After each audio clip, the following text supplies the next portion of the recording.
Hello everyone, my name is Mohammad Salman, currently a MBBS student at Maulana Azad medical college. सो थोड़ा सा बीच में delay हुआ videos को लेके क्योंकि काफ़ी मेरे मतलब कॉलेज में भी स्टडीज़ के रिलेटेड मेरे एग्ज़ाम आ गए थे कुछ और ईद वगैरह भी आ गई थी। सो कंटिन्यू करते हैं आप अपने सेशन को। तो आज हम बात करने वाले हैं breathing and exchange of gases chapter की और इसके हम डिस्कस करने वाले हैं PYQs।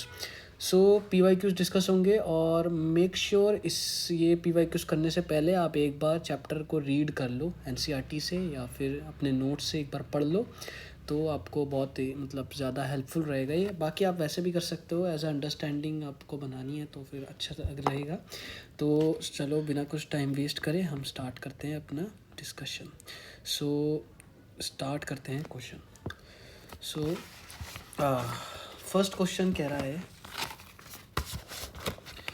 approximately 70% of carbon dioxide absorbed by the blood will be transported to the lungs as bicarbonate ions in the form of dissolved gases molecule. Okay, and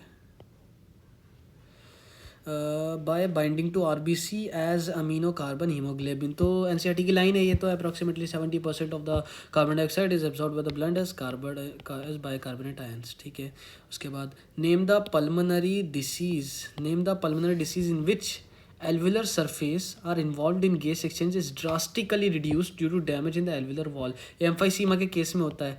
आप जब पढ़ोगे ना, वो डिसीज़ दे रखी हैं 3-4 NCERT के अंदर, तो उसमें क्लियरली ये चीज़ बता रखी है कि सरफेस एरिया जो है एल्वेला का वो किस में इन्वॉल्व होता है, एम्फाइसीमा में इन्वॉल्व होता है। ठीक है, निमोनिया में पता है, अपर रेस्पिरेटरी डिसीज़ है। एस्थमा में पता है, ये नहीं होता। प्लूरिसी ये हमें पता ही नहीं क्या होती है ना, NCERT में दिया हुआ ही नहीं है। उसके बाद बात करते हैं इसमें। तो अस्थमा में be attributed to inflammation of the trachea, accumulation of fluid in the lungs, bacterial infection of the lung, allergic reaction of the mast cells in the lungs। तो अस्थमा में क्या होता है, देखो अस्थमा में इन्फ्लेमेशन ऑफ द ट्रैकिया नहीं, ये तो नहीं होगा क्योंकि लंग्स से रिलेटेड है, इतना तो हमें पता है। Accumulation of fluid in the lungs, तो फ्लूइड लंग्स में नहीं, निमोनिया में होता है वो तो शायद, है ना। बैक्टीरियल इन्फेक्शन, एलर्जिक रिएक्शन, तो दो चीज़ें हैं। अब एस्थमा क्या बैक्टीरियल इन्फेक्शन होता है? नहीं, ये तो हमने ऐसा नहीं पढ़ा, बैक्टीरियल इन्फेक्शन तो एस्थमा होता ही नहीं, तो ये भी गया। तो ये allergic reaction of the mast cells in the lungs है। ठीक है, उसके बाद क्वेश्चन नंबर 1, ये मतलब देखो जिस तरीके से मैं सॉल्व कर रहा हूँ ना, वो तरीका आप देखना कि किस तरीके से सॉल्व हो रहे हैं क्वेश्चंस। लाइक एक एस्पेक्ट हमारा ये हो सकता है कि हमने देखते ही क्वेश्चन देख लिया कि हाँ भाई आंसर सही है ये। अब कुछ एक एस्पेक्ट ये हो सकता है कि हम जो इनकरेक्ट ऑप्शन हैं उनको हटाकर फिर जो करेक्ट आंसर है उसको फाइंड आउट कर रहे हैं। ठीक है, जैसे कि when you hold your breath which of the following gas changes in blood would first lead to the urge to breath.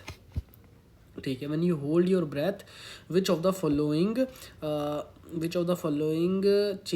Gas changes in the blood would first lead to the urge of the breath. Rising in CO2 concentration, falling in CO2 concentration, rising CO2 and falling O2 concentration, falling O2 concentration। So ठीक है, जब आप breath को hold करोगे उसके बाद क्या gas change देखने को मिलेगा आपके अंदर? सबसे पहले फर्स्ट लेड क्या होगा? तो देखो ऑक्सीजन बाहर से आएगा नहीं, और तो ऑक्सीजन राइज कर ही नहीं सकता। ठीक है, और फॉलिंग इन CO2 भी नहीं होगा। ठीक है, तो ये वाला तो गलत हो गया। ठीक है, उसके बाद देखो CO2 राइज करेगा क्योंकि जो ऑक्सीजन है वो यूटिलाइज हो रही होगी बॉडी के अंदर, और बाहर से सोर्स बाहर निकालने की उसे मिल नहीं रही होगी जगह, क्योंकि CO2 जो बन रही है उसे बाहर भी निकालना है, तो बाहर नहीं निकल रही वो, तो जो है राइज इन CO2 नहीं होगा, मतलब राइज इन CO2 होगा। क्योंकि जो कार्बन डाइऑक्साइड है वो बॉडी के अंदर प्रोड्यूस हो रही है, तो वो बाहर नहीं निकल पा रही, तो राइज हो गया CO2। लेकिन उसकी वजह से O2 में जो है फॉलिंग नहीं हो पाएगी उसकी, क्योंकि गैस एक्सचेंज ही नहीं हो रहा, तो O2 वहीं पर रहेगी और CO2 राइज कर जाएगी। तो राइजिंग इन CO2 तो होगा but falling in O2 concentration नहीं होगा। ठीक है, उसके बाद बात करते हैं इस वाले क्वेश्चन की। नीट 2016 में आया था ये question. Lungs do not collapse between breaths and some air always remain in the lungs which can never be expelled because. अब इसकी वजह क्या है? जो हमारा रेसिडुअल वॉल्यूम होता है उसकी वजह क्या है? So there is a negative pressure in the lungs, there is a negative intrapleural pressure pulling at the lung level, Okay, there is a positive intrapleural pressure in the lungs is higher than the atmospheric pressure. देखो, तो इसका answer क्या हो जाएगा कि हाँ, इंट्राप्लूरल pressure होता है नेगेटिव, तो उसकी वजह से लंग वॉल्स की वजह से जो है वो लंग्स जो हैं लंग वॉल्स के थ्रू चिपके रहते हैं, और जो है ना बिल्कुल कोलैप्स होने से बचाता है लंग्स को। ये negative intrapleural pressure, negative pressure in lungs होगा तो वो तो ऑब्वियस सी बात है, वो कॉन्ट्रैक्ट कर ही देगा उसको पूरा, तो ये नेगेटिव इंट्राप्लूरल प्रेशर होता है। पॉजिटिव इंट्राप्लूरल नहीं होता, ठीक है, और एटमॉस्फेरिक प्रेशर से तो ज़्यादा होता ही नहीं लंग का, ठीक है। उसके बाद करते हैं the partial pressure of oxygen in the alveoli of the lung is, the partial pressure of the oxygen in the alveoli of the lung is equal to that in the blood, more than that in the blood, less than that in the blood, less than that of the carbon dioxide.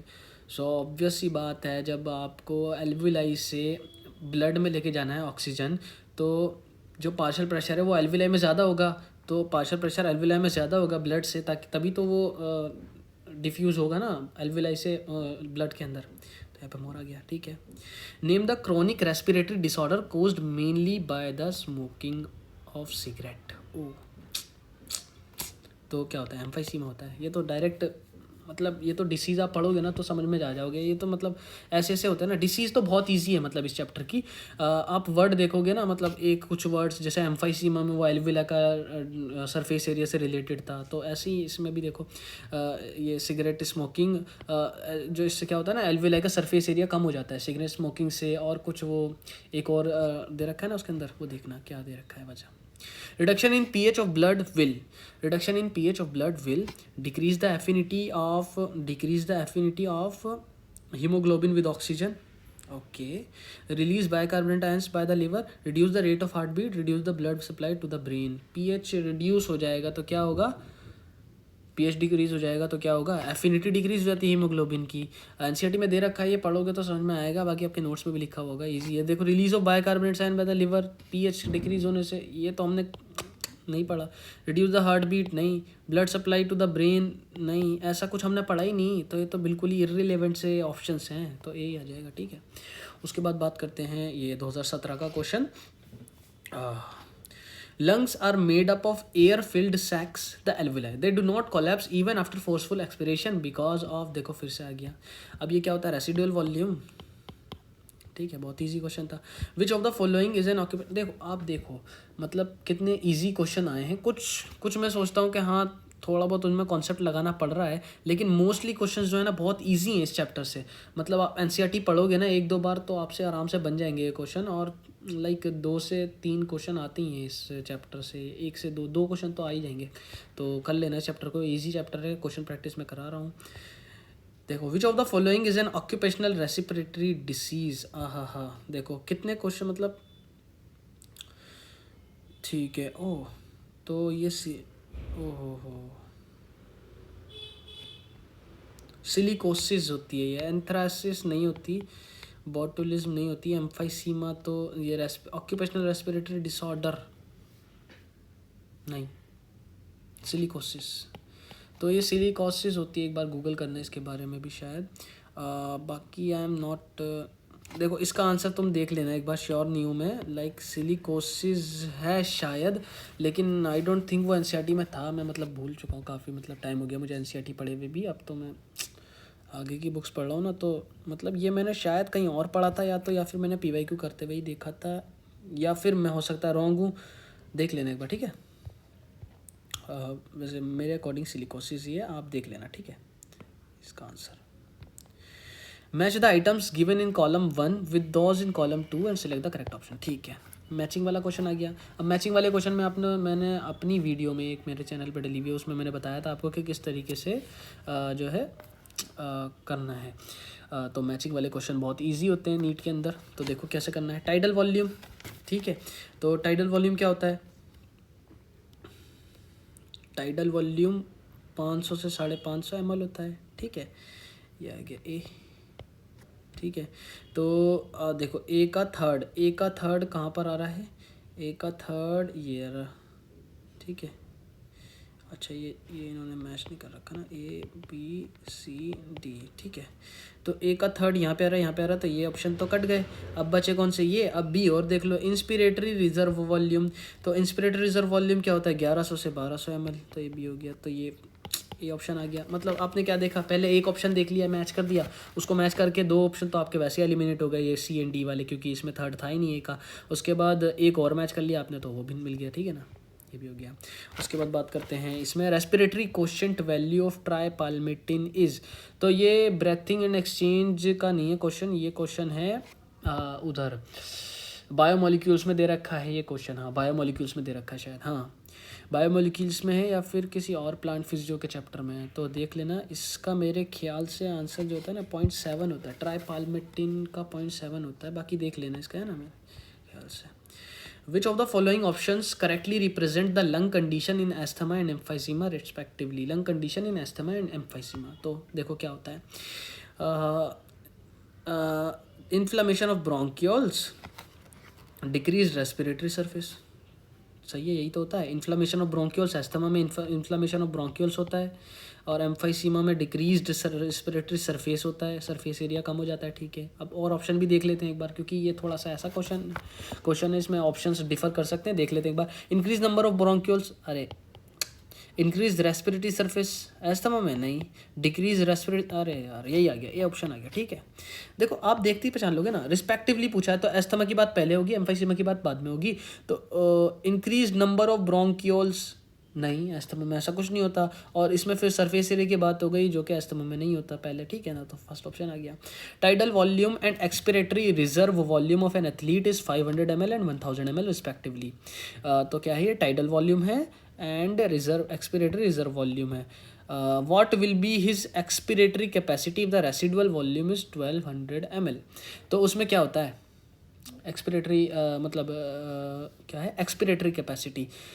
Expiratory capacity मतलब तो जो है forceful inspiration करने के बाद कितना वो expire कर सकता है, ठीक है ना, नहीं नॉर्मल इंस्पायर करने के बाद कितना वो एक्सपायर कर सकता है मैक्सिमम, तो वो उसकी फोर्सफुल एक्सपिरेशन होती है, ठीक है, मतलब वो एक्सपिरेटरी कैपेसिटी होती है। तो इसमें कितना आ जाएगा, कितना एक्सपायर कर सकता है वो, अब वो कर सकता है tidal volume plus expiratory reserve volume कर सकता है, बस यही तो कर सकता है, क्योंकि नॉर्मल इंस्पिरेशन करा है उसने, तो वो निकाल सकता है टाइडल वॉल्यूम, उसके बाद एक्सपिरेटरी रिजर्व वॉल्यूम निकाल सकता है। रेसिडुअल वॉल्यूम तो वो बाहर निकालेगा ही नहीं, तो वही एक्सपिरेटरी कैपेसिटी हो गई। तो टीवी और प्लस आरवी 500, 1000, 1500 ml, ठीक है ना। इसमें देखो इस चैप्टर में यही कुछ चीज़ें होती हैं इंपॉर्टेंट, तो इनको देख लेना, लाइक ये रिलेशन कैपेसिटी और वॉल्यूम्स के, और कुछ डिसीजेज वगैरह जो भी है, ठीक है। आइडेंटिफाई द रॉन्ग स्टेटमेंट, 2020 का क्वेश्चन है। Identify the wrong statement with reference to transport of oxygen, ठीक है। क्या कह रहा है ये, higher H+ concentration in alveoli favours the formation of oxy haemoglobin, ठीक है, सही बात है। जितनी ज़्यादा H+ होंगे, जितनी ज़्यादा pH होगी, तो वो एल्वुलाई में फेवर करेगी कि ऑक्सी हीमोग्लोबिन बने, ठीक है। लो PCO2 in alveoli favours the formation of oxy haemoglobin, नहीं, बिल्कुल भी नहीं। लो PCO2 से फेवर मतलब कर सकती है, लेकिन वो डायरेक्ट फेवर ऐसा कुछ नहीं होता है ना, रिलेशन हमने नहीं पढ़ा। Binding of oxygen with haemoglobin is mainly related to partial pressure of O2, नहीं। तो हाँ देखो, मेनली ऑक्सी हीमोग्लोबिन जो बनता है वो हाइयर द H+ कंसनट्रेशन से ही बनता है, मतलब है ना। Partial pressure of CO2 can interfere with O2 binding with haemoglobin, नहीं, तो नहीं, मतलब मुझे मोस्ट अप्रोप्रिएट इसका यही लग रहा है, बाकी आप देख लेना, ठीक है। आप ज़्यादा देखो, मुझसे ज़्यादा जानने वाले इस टाइम पर आप हो, क्योंकि आपने पूरे साल इसकी प्रिपरेशन करी है, पूरे साल ये चैप्टर्स पढ़े हैं। मैंने काफ़ी टाइम पहले पढ़े थे, लेकिन अब मैं बस आपको आंसर बता रहा हूँ, क्योंकि मुझे याद है मैंने किस तरीके से सॉल्व करे थे, किस तरीके से, मैं आपको मेथड बता रहा हूँ, ठीक है ना। मेरे आंसर में कुछ गलत भी हो सकते हैं, आप देख लेना, है ना, अगर गलत हो तो भाई उसे ठीक कर लेना, ठीक है। सिलेक्ट द करेक्ट इवेंट्स, बस मेथड देखो किस तरीके से, लाइक जैसे कि ये देखा मैंने कि एक्सपिरेटरी रिजर्व एक्सपिरेटरी कैपेसिटी होती क्या है, तो नॉर्मल इंस्पायर करने के बाद मैक्सिमम जो एक्सपायर कर सकते हो आप, that is the expiratory capacity. तो उसमें क्या आ जाएगा, टाइडल वॉल्यूम आ जाएगा, एक्सपिरेटरी रिजर्व वॉल्यूम आ जाएगा। तो क्या आ गया, टाइडल वॉल्यूम और expiratory reserve volume. Residual volume expire थोड़ी कर पाओगे बाहर। तो ये T V plus R V तो 1500 ml आ गया। तो ये अप्लाइड क्वेश्चन था एक, ठीक है ना, इसका कैपेसिटीज़ का। लाइक वैसे आपको किस तरीके से सॉल्व करना है, ऑप्शंस को एलिमिनेट करके भी कर सकते हो आप, और करेक्ट ऑप्शन डायरेक्टली फाइंड करके भी कर सकते हो, ठीक है। Select the correct events that occur during inspiration, ठीक है। कॉन्ट्रैक्शन ऑफ डायाफ्राम, इंस्पिरेशन में कॉन्ट्रैक्शन ऑफ डायाफ्राम होता है। Contraction of external intercostal muscle, नहीं, ये तो एक्सपिरेशन में होता है। पल्मोनरी वॉल्यूम डिक्रीजेस, एक minute, contraction of external intercostal muscle, external का तो इंस्पिरेशन में ही होता है ना, एक्सटर्नल का सॉरी इंटरनल का होता है वो एक्सप्रेशन में। देखो, कॉन्ट्रैक्शन ऑफ डायफ्राम होगा इंस्पिरेशन के अंदर, हाँ होगा। Contraction of external intercostal muscle होगा, हाँ होगा। पल्मोनरी वॉल्यूम डिक्रीज होगा, नहीं। इंट्रा पल्मोनरी प्रेशर इंक्रीज होगा, नहीं, ये तो नेगेटिव रहता है, ठीक है। तो इसका क्या आ गया, 1 और 2, तो यहाँ पे ये आ गया, ठीक है, सी आ गया ऑप्शन इसका, ठीक है। आप इसको वैसे भी एलिमिनेट करके कर सकते थे, जब मैंने आपको दूसरा मेथड बताया, लाइक जैसे आपको फर्स्ट पता चल गया फर्स्ट ऑप्शन होना चाहिए, क्योंकि इसने करेक्ट इवेंट्स पूछे हैं, ठीक है ना। ऐसा भी हो सकता है क्वेश्चन में नॉट करेक्ट इवेंट्स पूछ ले और फिर आपको घुमा दे, ठीक है ना। फिर कौन सा आंसर हो जाएगा, डी वाला आंसर हो जाएगा, है ना। अगर नॉट करेक्ट पूछ लेता वो, तो अब करेक्ट वाला पूछा तो सी हुआ है। लाइक पहला क्वेश्चन, आप पहला ऑप्शन को दिख गया कि ये ऑप्शन में होना चाहिए, तो आप बी और डी को वैसे एलिमिनेट कर सकते हो, फर्स्ट एंड सी कर सकते हो सेव, ठीक है। तो अब इसमें क्या बता, फर्स्ट सेकंड ये तो आ ही रहे हैं, तो ये फर्स्ट सेकंड थर्ड मत देखो, आप सीधा फोर्थ देखते, फोर्थ वाला कि फोर्थ वाला है ऑप्शन सही या नहीं, ठीक है ना। लाइक मैं दूसरे मेथड से भी आपको ना इसको करके दिखा देता हूँ, तो वो सही रहेगा, ठीक है। तो दूसरे ऑप्शन में क्या है कि कॉन्ट्रैक्शन ऑफ डायाफ्राम, तो हमें पता चल गया कि कॉन्ट्रैक्शन ऑफ डायाफ्राम होना है, तो ठीक है। तो बी नहीं होगा ऑप्शन में, डी भी नहीं होगा, क्योंकि ये तो सारे ऑप्शन है, ठीक है। तो अब हमें क्या देखना चाहिए, कौन सा ऐसा है जो दोनों में कॉन्ट्राडिक्ट कर रहा है ऑप्शंस में, वाला ऑप्शन देखना है हमें, ठीक है। फोर्थ ऑप्शन ऐसा है, तो फोर्थ ऑप्शन पे जाते हैं हम डायरेक्ट, इन सबको स्किप करके डायरेक्ट फोर्थ पे जाते हैं। इंट्रा पल्मोनरी प्रेशर इंक्रीज, तो इंट्रा पल्मोनरी प्रेशर इंक्रीज नहीं होता ड्यूरिंग इंस्पिरेशन, तो क्या ऑप्शन आ गया आपका, सी, ठीक है। अब आ जाओ ये क्वेश्चन, ठीक है ना, नीट 2021 में है था ये, असर्शन रीजनिंग वाला क्वेश्चन है, ठीक है। A person goes to high altitude and experiences altitude sickness, okay, altitude sickness with symptoms like breathing difficulty and heart palpitation, ठीक है। जब हाई एल्टीट्यूड पे जाते हैं तो पर्सन को एक्सपीरियंस होता है एल्टीट्यूड सिकनेस, ठीक है, सही है, सही बात है, ऑप्शन इज सही, option is correct, assertion is correct, ठीक है। उसके बाद बात करते हैं रीज़न की, due to low atmospheric pressure at high altitude the body does not get sufficient oxygen, ये भी सही बात है, ऊपर जाके ऑक्सीजन नहीं होती सफिशिएंट। अब एक्सप्लेनेशन सही है या नहीं, उसके लिए ट्रिक क्या बताई है मैंने अपनी वीडियोस में ट्रिक बता रखी है एक, कि आप क्या करो, असर्शन बिकॉज रीज़न करके पढ़ो, ठीक है। अब पढ़ो इसको, अगर स्टेटमेंट एक कोई लॉजिकल चीज़ बना रही है, लॉजिकल स्टेटमेंट बन रही है, तो वो करेक्ट एक्सप्लेनेशन है, नहीं बन रही तो नहीं है। तो a person goes to high altitude and experience altitude sickness with symptoms like breathing difficulty and heart palpitation because due to low atmospheric pressure at high altitude the body does not get sufficient oxygen. तो relevant statement पूरी बन रही है, तो ये correct explanation हो जाएगी। तो both and are true and is the correct explanation भी आ गया इसका ऑप्शन, ठीक है। उसके बाद नीट 2021 का क्वेश्चन एक और है ये, select the favourable condition required for of oxy haemoglobin at alveoli, okay. तो क्या होगी बताओ, ऑक्सी हीमोग्लोबिन बनने के लिए फेवरेबल कंडीशन,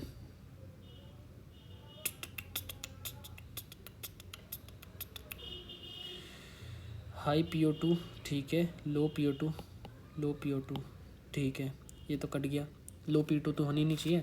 उसके बाद यहाँ पे देखो हमने एलिमिनेट कैसे करा, ठीक है ना, देखो इसमें हाई PO2 दे रहा है फर्स्ट में, और सी में कह रहा है हाई PO2, तो ऑब्वियस सी बात है ऑक्सी हीमोग्लोबिन हमें बनाना है अगर एल्वुलाई के अंदर, तो हमें हाई कंसंट्रेशन ऑफ O2 चाहिए होगी, high partial pressure of O2 चाहिए होगा। तो हमने BOD को एलिमिनेट कर दिया। उसके बाद PCO2 कितना चाहिए होगा, हमें लेस चाहिए होगा, कार्बन डाइऑक्साइड का पार्शियल प्रेशर कम चाहिए होगा, तो हाई है इसमें, तो ये भी काट दिया, तो सी आ गया ऑप्शन। ऐसा एलिमिनेट करके भी इजी पड़ जाते हैं कुछ क्वेश्चंस, लाइक है ना, और कुछ क्वेश्चंस जो है डायरेक्टली होते हैं। The partial pressure in mmHg of oxygen and carbon dioxide at alveoli the site of diffusion are.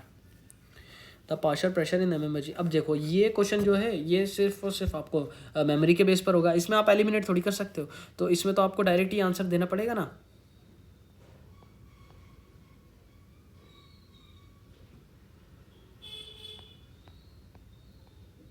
हाँ भाई, डायरेक्ट आंसर देना पड़ेगा इसका। तो एल्विलाई में PO2 कितना होता है, PO2 होता है एल्विलाई में 104 एंड PCO2 होता है 40। ओके आगे बढ़ते हैं, ये तो याद करना पड़ेगा आपको, ठीक है। अब फोर्थ पे आ जाते हैं। देखो ये आप पढ़ोगे ना एक बार, मतलब कुछ चीज़ें जैसे कि ये पार्शियल प्रेशर हो गया, अब ये पार्शियल प्रेशर का आप रिलेशन याद कर लेना कि कहाँ से कहाँ तक घटेगा, लाइक एल्वुलाई से जाएगा अब टिश्यू तक, तो जो है PO2 घटेगा, और एटमॉस्फेयर में तो ज़्यादा होता ही है हर चीज़। उसके बाद जो है कार्बन डाइऑक्साइड को बाहर निकलना है टिश्यू से लंग में, तो टिश्यू में ज़्यादा होगा, और टिश्यू से जो है घटेगा फिर एल्वुलाई तक आते हुए। हाँ ठीक है ठीक है। अब बस ये देख लेना है कि सेम कहाँ पर है, और कुछ वैल्यूज़ उनकी याद कर लेनी है कि 95 है, 40 है, 45 है, ऐसे करके वैल्यूज़ हैं, उनकी ग्रेडेशन बना देंगे हम, तो हमारे समझ में आ जाएगा, हम मतलब अंदाज़ा लगा सकते हैं कि कहाँ पे क्या होता है। लाइक जैसे कि आप देखो तो पार्शियल प्रेशर ऑफ ऑक्सीजन जो होता है एटमॉस्फेयर में वो 95 होता है, और एल्वुलाई के अंदर 104 होता है, ठीक है। और CO2 का पार्शियल प्रेशर जो है वो 40 होता है, और मेरे ख्याल से 45 होता है टिश्यू के अंदर, है ना, मुझे याद है, मैंने तब वो याद करा था इसका, इसी अकॉर्डिंग लाइक ग्रेडेशन में याद करो कि यार एल्वुलाई से लंग तक जाए, एल्वुलाई से लंग जाएगा, मतलब लंग से जो है ब्लड में जाएगा, ब्लड से टिश्यू में जाएगा, तो डिक्रीज़ होगा ऑक्सीजन का प्रेशर एंड इंक्रीज़ होगा कार्बन डाइऑक्साइड का, ठीक है। उसके बाद यहाँ पर जाओ, विच ऑफ द फॉलोइंग 22 का क्वेश्चन है ये, 22 में मतलब काफ़ी अनएक्सपेक्टेड सा पेपर आया था, बहुत ज़्यादा दर्शन रीजनिंग आई थी, ठीक है। उसमें देखते हैं ये क्वेश्चन कैसा आया था। विच of the following is not the function of conducting part of the respiratory system. तो रेस्पिरेटरी सिस्टम में दो पार्ट होते हैं, conducting part and respiration part, वो एक्सचेंज पार्ट, है ना, जिसमें एक्सचेंज होता है, जिसमें एक में कंडक्ट होता है, एक में एक्सचेंज होता है। तो विच of the following is not the function, is not the function, not the function, function नहीं पूछा है, कौन सा फंक्शन नहीं है वो पूछा है, ठीक है ना। तो of the respiratory system, inhaled air is humidified, humidified होती है कंडक्टिंग पार्ट में, ह्यूमिडिफाइड ही तो होती है, ह्यूमिडिफाई होती है, और जो है वार्म होती है। Temperature of inhaled air is brought to the body temperature, ठीक है।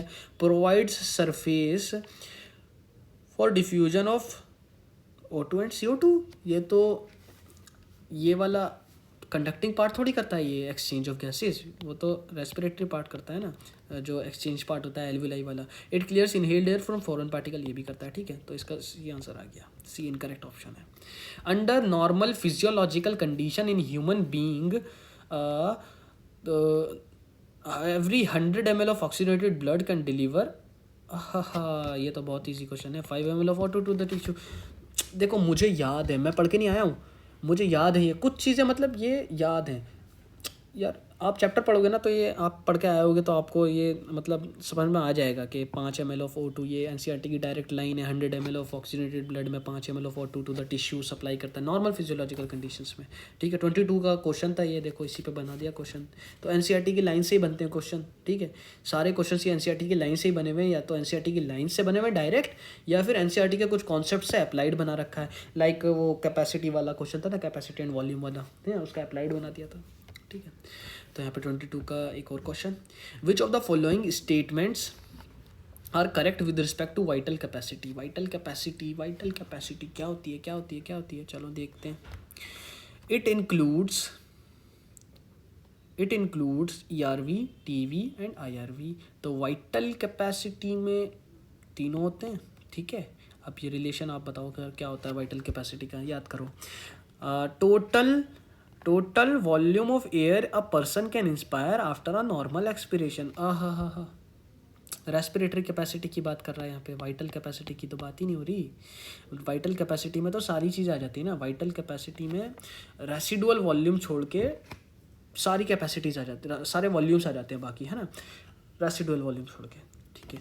The maximum volume of air a person can breathe in after forced expiration, forced expiration करने के बाद कितनी मैक्सिमम एयर आप ले सकते हो, तो सिर्फ और सिर्फ रेसिडुअल वॉल्यूम छोड़ के, लाइक आप एक्सपिरेटरी रिजर्व वॉल्यूम लोगे पहले, फिर टाइडल वॉल्यूम लोगे, फिर इंस्पिरेटरी रिजर्व वॉल्यूम लोगे, तो रेसिडुअल वॉल्यूम छोड़ के बाकी पूरी की पूरी टोटल लंग कैपेसिटी। तो क्या होती है इसका एक फॉर्मूला ये भी होता है, total lung capacity minus residual volume, और आप अलग अलग वो भी बना सकते हो, ERV plus TV plus IRV, है ना, दोनों फॉर्मूले यूज़ कर सकते हो आप। तो ये क्या कह रहा है, the maximum volume of air a person can breathe in after a forced expiration, तो ये भी सही बात है।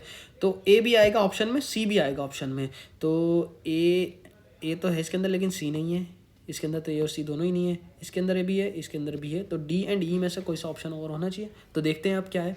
It includes ERV RV and IRV। Residual volume थोड़ी होता है, देखो यहाँ पे कंफ्यूज हो गया ना, TV और RV। तो RV का मतलब रेसिडुअल वॉल्यूम होता है, रेसिडुअल वॉल्यूम तो इसके अंदर नहीं आएगा, वाइटल कैपेसिटी के अंदर, तो D तो नहीं आएगा, तो ये भी नहीं होगा, तो D वाला ऑप्शन हो गया। The maximum volume of air can breathe out after a forced inspiration, हाँ तो ये भी वही बात हो गई। अब फोर्स्ड इंस्पिरेशन के बाद कितनी आप बाहर निकाल सकते हो, या फोर्स्ड एक्सपिरेशन के बाद कितनी वॉल्यूम आप अंदर ले सकते हो, दोनों सेम चीज़ है, ठीक है, वाइटल कैपेसिटी में आ जाती हैं। उसके बाद 22 का क्वेश्चन एक और आ गया, identify the region of human brain which has pneumotaxic centre that alters the respiratory rate by reducing the duration of inspiration. हाँ तो ये न्यूमोटॉक्सिक सेंटर किसके अंदर होता है, सबको पता है, पोन्स के अंदर होता है, ठीक है। ये देखो, ये सिर्फ और सिर्फ मेमोरी वाला क्वेश्चन था ये, है ना, इसमें कोई कॉन्सेप्ट नहीं लग रहे थे, ये डायरेक्ट होता। Vital capacity of lung is, vital capacity का क्वेश्चन आ गया, लो बताओ, अब तुम बताओ, रेसिडुअल वॉल्यूम होना चाहिए, नहीं होना चाहिए ना, ठीक है, ये तो सेम ऑप्शन दे दिए दोनों, है ना, एरर होगा कुछ, चलो छोड़ो। IRV प्लस ERV तो होगा, लेकिन साथ में TV भी होगा, ठीक है ना, तो D ऑप्शन आ गया इसका करेक्ट, ठीक है। ओके, सो इतना ही, लाइक मैंने जो है 2014 से लेकर 2023 तक ऑलमोस्ट 9 ईयर्स के, है ना, ऑलमोस्ट क्या पूरे 9 ईयर्स के मैंने सारे क्वेश्चंस आपको करा दिए हैं। 1 मिनट, 9 ईयर्स, 14 15 16 17 18 19 20 21 22 10 ईयर्स के हो गए ये, ठीक है ना।